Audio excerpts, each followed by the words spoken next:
I may regret this. I may regret starting this project. I may regret documenting it.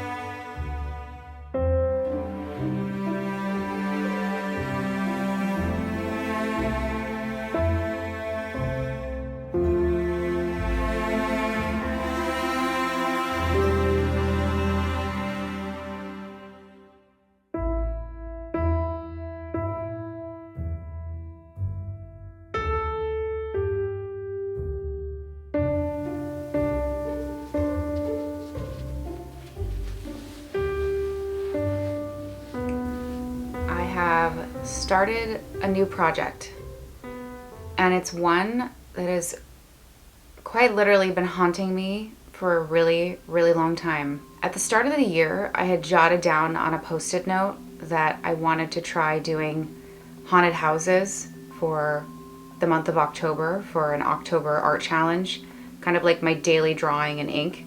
And that evolved into something much more, much bigger, much more detailed, many more steps. Not only is it bigger than what I thought it was going to be, it's now become something that I may regret this. I may regret starting this project. I may regret documenting it.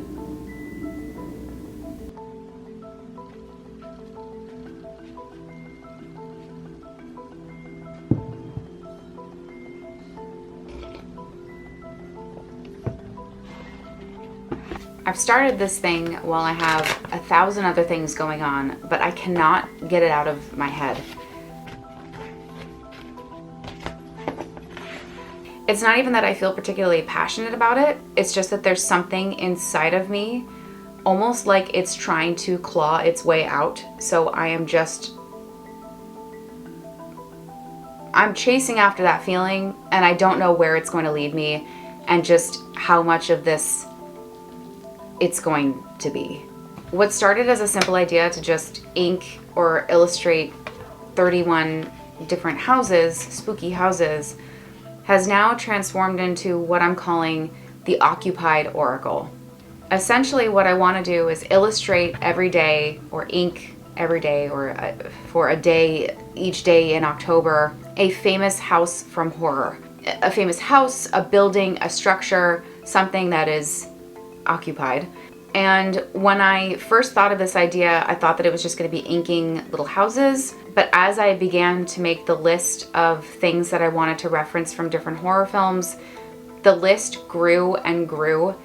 Once I had a pretty big list of things that I wanted to illustrate, buildings that I wanted to illustrate, I then found myself associating words to each house. For example, when I thought of doing the firehouse from Ghostbusters, immediately in my mind I started thinking guardian, serving, protector. That was kind of what came to my mind. And that's where it came to my head, this idea of I could turn this into an oracle deck, or at least it feels like it's going in that direction. And it actually feels like it's spiraling a little bit, even out of my control a little bit, and something that I'm just going with it. Like the snowball is rolling down the hill very quickly, and it may or may not turn into an avalanche, and I am along for the ride.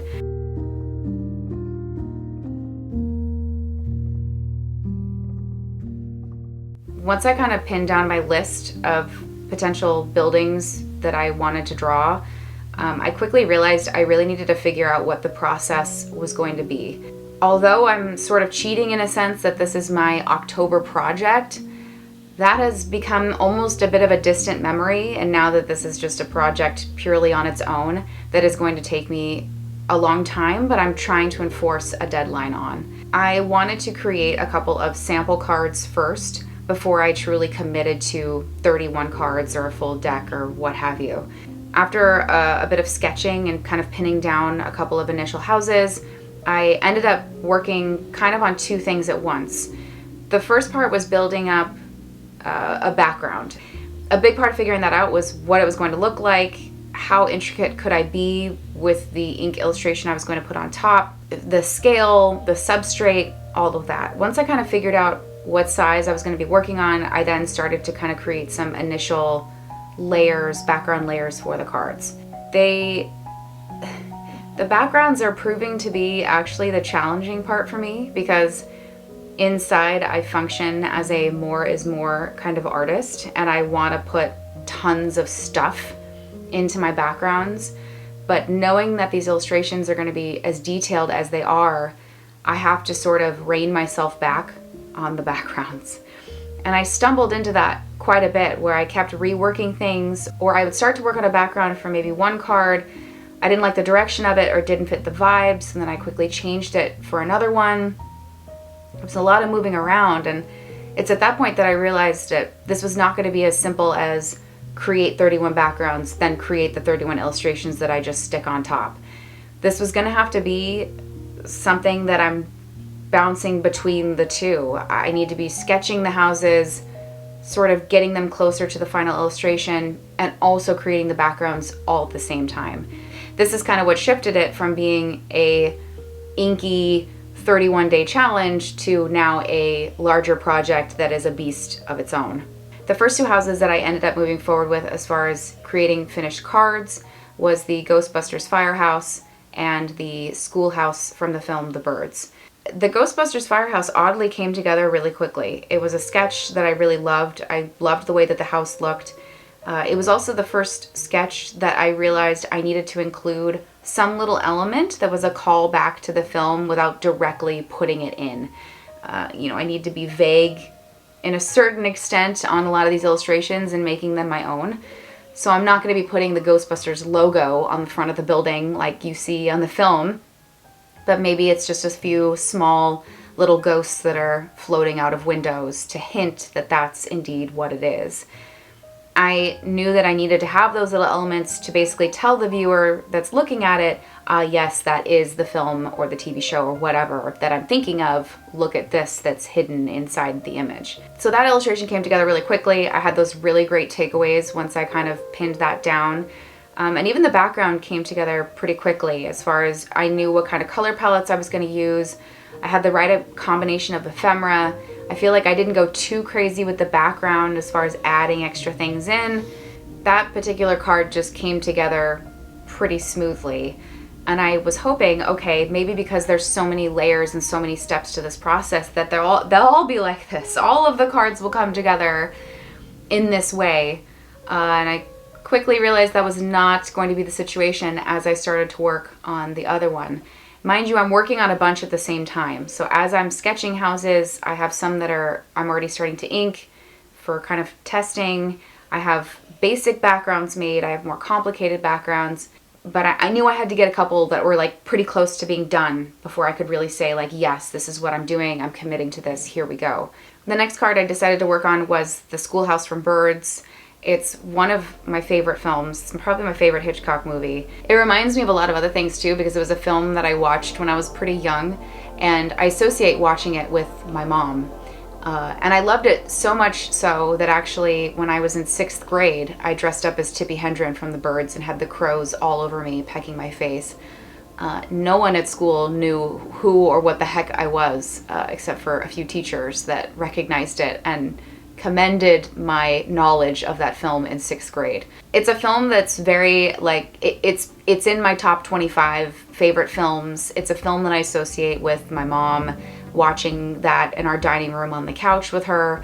And this scene in particular, because it's pretty famous, obviously, the birds coming and flocking on the schoolhouse, and you have Tippi Hedren sort of in her little kitten heels coming up the street to see what's going on. And then the kids are singing that strange song in the schoolhouse, and I just always think of that. When I think of that movie, that is the scene that I think of. The kids singing in the schoolhouse and them having to flee down the street as all of the birds are chasing after them. I knew really early on that that was a card that had to be represented in this batch of horror houses. While the sketch of the house took a bit of tweaking to kind of get to its final form, as did the background. And It was one of those that I started working on it and I really loved the direction that it was in. I knew very early, okay, this is gonna be for the birds' schoolhouse. I had notebook paper, I was using hints of primary colors, some old book paper that had text on it. But as soon as I had sort of inked it out, the house out, and I went to go put it onto the background, there was so much going on. So here I was, only my second card into the whole project, and knowing that I really have to scale back on my backgrounds to the point where it had me really almost rethinking the backgrounds entirely and maybe even the project itself.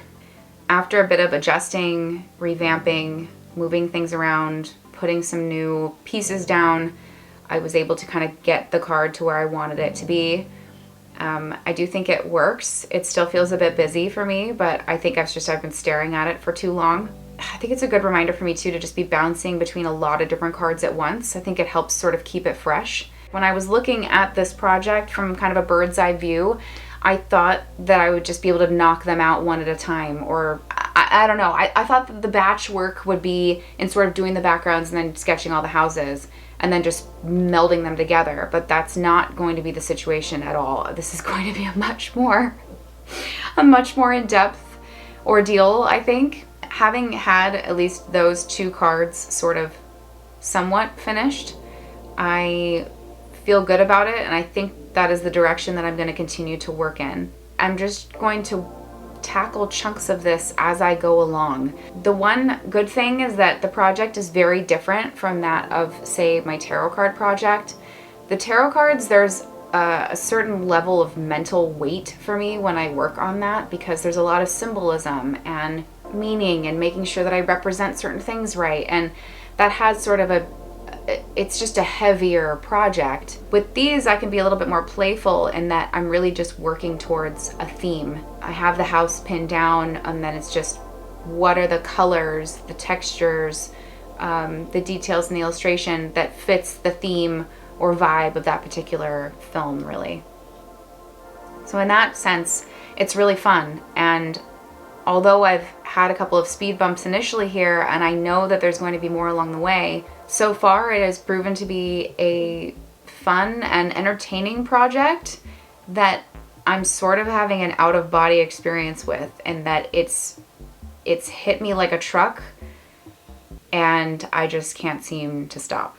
I'm going to carry on with the Occupied Oracle, trying not to think about the oracle component of it and more just thinking about the art and the process that needs to be the driving force.